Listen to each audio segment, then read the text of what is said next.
Income তো নাই, মানুষ নাই, সব ফাঁকা হয়ে গেছে। মানুষ তো দেশের বাড়িতে বেশিরভাগ গেছে, এখন ঢাকা শহর ফাঁকা।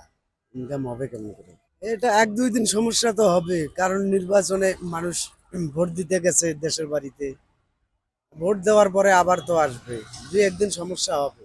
আমরা তো চাই যে দুর্নীতি মুক্ত বা এই চাঁদাবাজি মুক্ত, এই সন্ত্রাসবাজি মুক্ত এইরকম দেশ চাই, যাতে গরিব ধনী সবাই এক সমান চলতে পারি।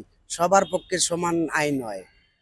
কাজ আমাদের পক্ষে আইন নাই, বড় লোকদের পক্ষে আইন আছে, এরকম চাই না। না, ভালোই লাগতেছে, ঈদের মৌসুম লাগতেছে, ঈদের মৌসুমের মতন আনন্দিত লাগতেছে। কিন্তু কেক কম হইলো আমাদের শান্তি। আশা করছি হইলো 3-4টা জিনিসে, যে প্রথম হইলো আপনার চাঁদাবাদ মুক্ত, 2 নাম্বার হইলো আপনার দেশের উন্নত হোক, 3 নাম্বার কাজ হইলো আমাদের চলার সুযোগ সুবিধা, যাতে আমরা গরিব সাধারণ মানুষের চলার সুবিধা করতে পারি। এই সুযোগ সুবিধাই আমাদের, আর কি চাওয়া আছে। পুরা ফাঁকা, মাঠের মধ্যে খালি ঘুরতে আসি, এই পর্যন্তই শেষ।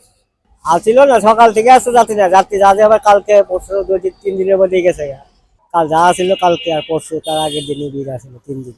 ভোট দেব, ভোট এই বোঝা দেবো আর কি, যে কার ক্যানেল কিরকম, এটা এই অজুহারে আর কি ভোট দিব আর কি।